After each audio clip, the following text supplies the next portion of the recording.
Selamat malam Bapak Ibu serta teman-teman sekalian. Saya akan mempresentasikan tugas musik gereja Nusantara mengenai musik gereja Nusantara di masa yang akan datang. Musik gereja Nusantara memiliki peran penting dalam kehidupan beragama. Tidak hanya sebagai bentuk eksperimen iman, tetapi juga sebagai media untuk membangun identitas budaya lokal. Dengan pesatnya perkembangan teknologi, globalisasi dan perubahan sosial budaya, musik gereja di Indonesia akan terus mengalami transformasi yang memerlukan adaptasi untuk tetap relevan di masa mendatang.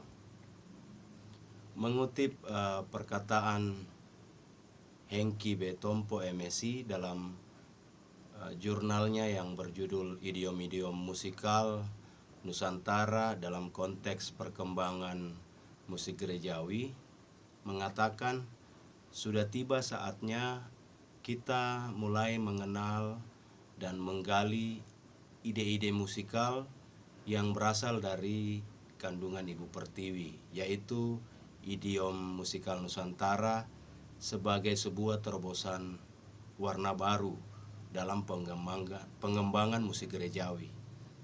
Sehingga upaya pengembangan musik gereja tidak boleh hanya dibatasi atau dinominasi oleh tradisi musik diatonis atau barat seperti yang selama ini terjadi dalam repertoar musik gereja. Gereja di Indonesia yang tersebar di banyak suku dan budaya mungkin akan lebih banyak mengintegrasikan musik tradisional ke dalam liturgi. Sejalan dengan meningkatnya kesadaran akan pentingnya pelestarian budaya lokal, musik Nusantara bisa menjadi medium yang menghubungkan nilai-nilai Kristen dengan budaya lokal, sehingga menciptakan bentuk ibadah yang lebih inklusif. Salah satu tantangan utama musik gereja Nusantara di masa yang akan datang adalah bagaimana gereja Nusantara tetap bisa memelihara identitas musik lokalnya di tengah arus globalisasi. Penyebaran genre musik kontemporer seperti gospel, pop, dan rock mungkin akan terus bersaing dengan upaya pelestarian musik tradisional dalam konteks ibadah.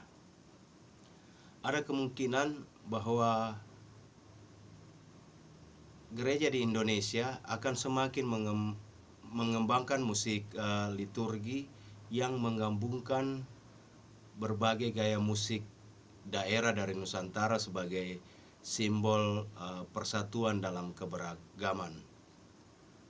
Musik semacam ini bisa menjadi representasi identitas nasional yang unik dan khas.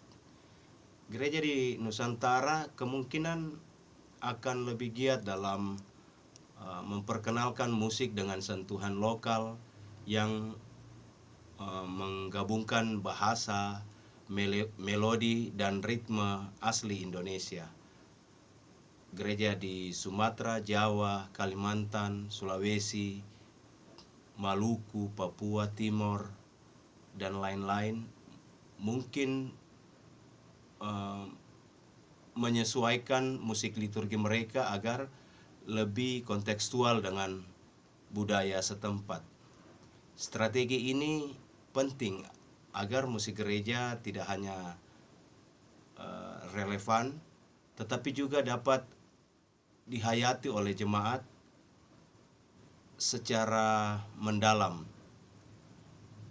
Kerjasama antar denominasi dalam menghasilkan musik gereja yang kontekstual dan nasionalis akan memberikan dampak besar pada identitas musik gereja. Dengan begitu, gereja-gereja dapat berbagi inspirasi, sumber daya, dan praktek terbaik untuk menciptakan musik gereja yang kaya secara teologis dan musikal. kesimpulan dari saya adalah musik gereja Nusantara di masa yang akan datang akan terus mengalami perubahan dan perkembangan seiring dengan perkembangan teknologi. Sehingga harapan saya untuk musik gereja Nusantara di masa yang akan datang adalah yang pertama, musik gereja Nusantara dapat membantu memperkuat identitas budaya lokal, karena semakin banyak komposer dan musisi gereja yang mengadopsi elemen musik tradisional dalam liturgi. Hal ini diharapkan bisa mendorong generasi muda untuk lebih menghargai dan memahami budaya mereka sendiri dalam konteks ritual. Yang kedua, dengan semakin banyaknya upaya untuk memasukkan alat musik tradisional Nusantara, gereja bisa menjadi ruang inovasi yang kreatif. Harapan ini juga sejalan dengan kebutuhan akan musik liturgi yang lebih inklusif dan relevan, sehingga berbagai budaya Nusantara bisa terwakili dengan baik dalam ibadah. Yang ketiga, musik gereja Nusantara diharapkan bisa membawa dimensi baru dalam pengalaman ibadah, sehingga memperkaya spiritualis jemaat dengan cara yang lebih kontekstual. Nah, hal ini bisa memperkuat rasa komunitas dan kesatuan dalam keberagaman. Demikian presentasi dari saya. Terima kasih. Tuhan Yesus memberkati.